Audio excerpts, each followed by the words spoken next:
¡Hey! Hola amigos, soy Mario la Marioneta y pues aquí vamos a platicar de algunas cosas que mucha gente no entiende, ¿verdad? Así como... ¿me podría pasar el guión? Espera un momento. Claro, sí. Vamos a hablar sobre equidad de género. ¿Qué es esto de la equidad de género? Se preguntarán ustedes.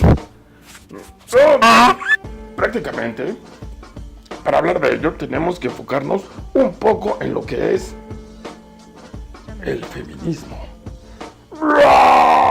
Sé que suena feo, pero la verdad es un poco más complicado de lo que ustedes piensan. El feminismo ayuda un poco a la equidad de género, aunque hay feminismos muy horribles. En fin.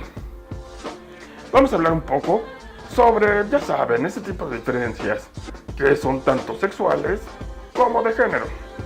¿Cuál es la verdadera diferencia entre los cuerpos que están sexuados y los socialmente construidos? Es decir, como todos lo dicen, no es lo mismo una cuestión biológica. Todos sabemos que tienen pene, vagina y... ¿Puedo decir eso? Vagina. Está bien. Tienen pene y vagina. Eso es lo que caracteriza a todos los seres humanos. El pene o la vagina. En fin, esas son características sexuales. Y no tienen nada de malo. Muy bien, sigamos platicando sobre esto. ¿Qué les parece? Pásame la siguiente, por favor. Muy bien. El sexo son características biológicas que ya dijimos. Y existen 5 tipos de sexo. Parecería que no, ¿verdad? Parece que nada más conocemos 2. Pero en verdad existen 5 tipos de sexos. Esto me está confundiendo un poco. Pero a continuación platicaré un poco más de ellos. Lo siento, amigos. Hay hombres que tienen ovarios. Es decir, esto es una mutación. Y se conocen como hermafroditas masculinos, o mejor conocido como los MERMs, personas que tienen testículos pero presentan otros caracteres sexuales femeninos. Esto es un poco confuso, ¿verdad? Porque ya no solamente sería hombre y mujer, también hay hermafroditas masculinos, hermafroditas femeninos y los hermafroditas femeninos conocidos como FERMs. Estos FERMs son personas con ovarios, pero con características sexuales masculinas. ¡Qué locotrón! En fin, continuemos. El género es una disposición cultural, construido a través de ciertas ideologías dominantes. ¿Qué es esto? Pues, por ejemplo, hay ciertas cosas que se conocen como roles. No, ese tipo de roles no. Roles como, ya saben, que al niño le tiene que gustar el color azul, la niña le tiene que gustar el color rosa, y ya saben que los dinosaurios son carnívoros. ¿No es cierto, Dinoberto? ¡Dinoberto! ¡Dinoberto! ¿Qué pasó? ¿Eres carnívoro? No, soy herbívoro y lo sabes, Mario. Entonces lárgate de aquí. Ok. Bueno, a eso me refiero. El tipo de estereotipos que se generan con los roles. Sigamos, ¿les parece? En algunos casos, esto genera ciertos grados de desigualdad. Es decir, que, por ejemplo, por ser mujer eres débil, por ser hombre tienes que estar fuerte, o por ser homosexual eres inferior. Pero eso no es cierto. Todos sabemos que eso no es cierto, ¿saben? Todos somos personas y tenemos los mismos derechos y las mismas obligaciones. En fin, todo esto se construye a través de una sociedad, pero esto es muy distinto a las cuestiones biológicas de las que hemos hablado. Esto va aunado a un tema interesante, la discriminación. La discriminación ha sido entendido como toda diferenciación o exclusión de individuos o grupos de personas, es decir, que un grupo de personas discrimina a otras por su religión, por su sexualidad, entre otras cosas. Eso es horrible, no lo hagan. Los hace una personas. En fin. El punto es evitar este tipo de discriminaciones, ya sea por una manera sexual, ideológica o cultural. Pero ¿por qué ocurre la discriminación de género? Mucho se da en varios sentidos, primordialmente por las construcciones culturales religiosas de las que hemos hablado. Es decir, si en la religión católica se piensa que las mujeres no sirven para nada, esto les hace pensar que realmente no funcionan para nada y crea discriminación, lo cual no es cierto, y aquí estas marionetas no apoyamos ese tipo de conductas. Oye, ¿puedo decir algo? Dinoberto, está bien, espera un momento. Dejaremos que Dinoberto explique la siguiente sección, que tiene que ver sobre todo con cuáles son las primeras acciones que se han desarrollado para combatir la violencia de género. Está bien, Dinoberto, acércate. Hola, amigos. Yo soy Dinoberto. ¿Estoy bien? ¿Estoy bien ahí? ¿Me hago más para atrás? Ok.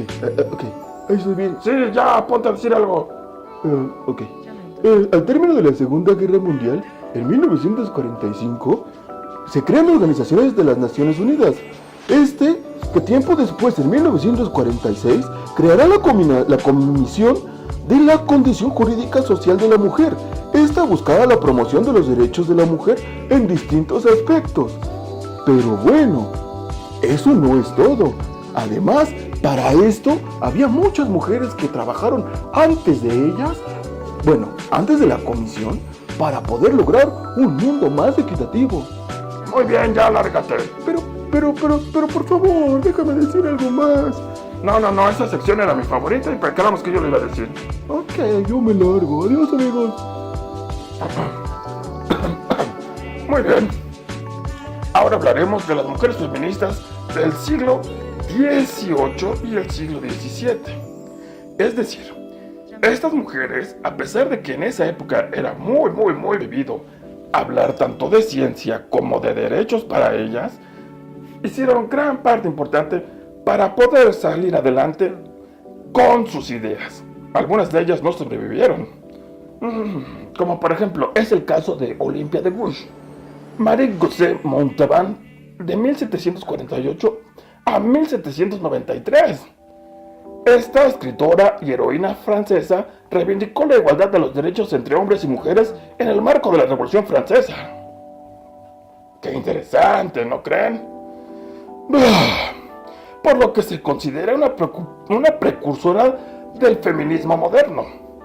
Critica a Robespierre y muere guillotinada por sus ideas. ¡Wow! Imagínense. Continuamos. Ella es Marie de Gournay. Marie de Gournay, nacida en Le Jars, París, el 6 de octubre de 1565 y de julio de 1645. Escribe la igualdad... Esperen, creo que me equivoqué en el dato. No, creo que sí está bien. Sí. Escribe igualdad de los hombres y las mujeres, agravio de damas, antropología y causas de la desigualdad. En este libro expone muchas cuestiones sobre la desigualdad entre hombres y mujeres que se vivía en aquel tiempo. Bastante interesante, ¿no creen? Sigamos. Continuamos con... Ok. Ella es Marie de Wollstonecraft, escritora inglesa de 1759 a 1797. Hija de un padre que despilfarraba dinero y empezó a gastarse toda su fortuna. Ella, a los 17 años, era una señora de compañía institutriz. No tenían muchas opciones en ese tiempo aquellas mujeres. En fin, ella destaca por su clara inteligencia y vivió en Irlanda, Francia e Inglaterra, y frecuentó círculos de pintores, escritores, filósofos y editores de la época. En 1787 busca educar a las niñas porque creía que los niños y las niñas tenían los mismos derechos. Y así es. Pero en ese entonces a las mujeres solamente se les enseñaba actividades como costura, postura, comer, no comer, o sea, hacer la comida. Me equivoqué otra vez. ¿Qué esperan? Tengo cerebro de marioneta. Por eso soy Mario la marioneta. Y en 1790 busca los derechos de la mujer. ¡Wow! Así que esto ocurrió mucho antes que las Naciones Unidas. Continuamos, por favor.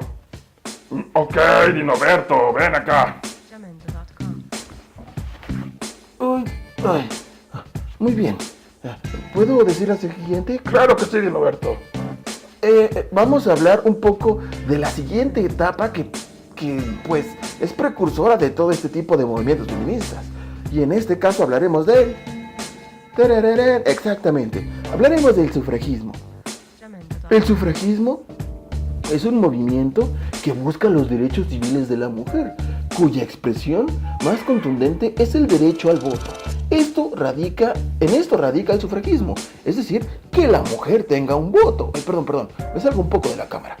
Soy nuevo en esto, perdónenme. Y continuamos con el primer logro de aquellas sufragistas. Fue en Inglaterra en 1918, asociado a un movimiento feminista donde se luchó por el voto femenino, la propuesta para la igualdad de los derechos, pues sin ellas no se podrían lograr el voto de mujeres en Europa. Esto fue realmente válido desde en 1848 en la declaración de Seneca Falls.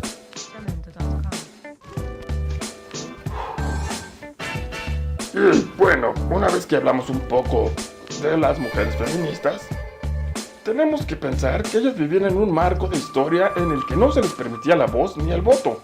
Todo lo que ellas hicieron, junto con a otras autoras, de las cuales tal vez hablaremos después, porque requieren de solo un video para exponer sus ideologías. Ellas buscaban el derecho y la igualdad de las mujeres, cosa que no era nada fácil en aquel entonces. Algunas como Olivia de Bush que terminaron guillotinadas. ¿Se imaginan que guillotinaran a las feministas actuales? Nada que ver con su feminismo de ahora. Este feminismo a la vez es un poco corrosivo. Hay distintos tipos de feminismo. Por ejemplo, hay algunos que son radicales. Esos no sé si sean muy funcionales. Solo soy una marioneta.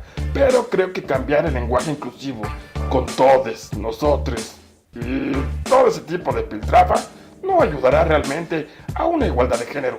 ¿Por qué?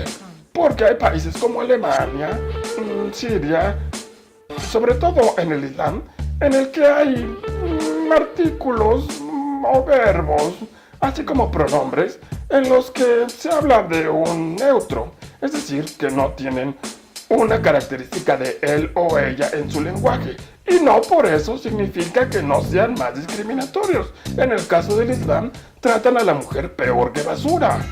¿Ven? El lenguaje inclusivo no sirve de nada en ese aspecto. Claro, en lugar de preocuparnos por el lenguaje, deberíamos de preocuparnos por el tipo de cultura que le damos a los hombres y las mujeres, ¿no creen? Porque algunas de las mujeres también son excesivamente machistas. Es decir, por ejemplo, al hombre siempre se le dice: tienes que buscar un buen trabajo para mantener a tu mujer y ser un hombre de bien. Y entonces, ¿cuál es la función de la mujer? ¿Solo hacer hot cakes, sándwiches y vestirse bien para el hombre? ¡Claro que no! Eso no es, digamos, aceptable. Entonces, creo que todo esto radica en la cultura del hombre y la mujer. Muy bien, amigos, hablamos un poco de feminismo, de equidad de la mujer, de sexos y de construcciones sociales. Espero que hayamos aprendido algo el día de hoy. Me despido y pues podemos hablar de alguna otra cosa en el show. Esperaré pacientemente sus comentarios aquí abajo y podemos discutir y hablaremos de cualquier tema que ustedes quieran. Dinoberto, ven a despedirte. Sí, ya voy, medio. ¡Esa es tu cola! Perdón. Vamos, ven, que ya me tengo que ir, no quiero alargar el video. ¡Ven! Adiós. Hasta luego, amigos. Nos vemos. Bye. Bye. Jamendo.com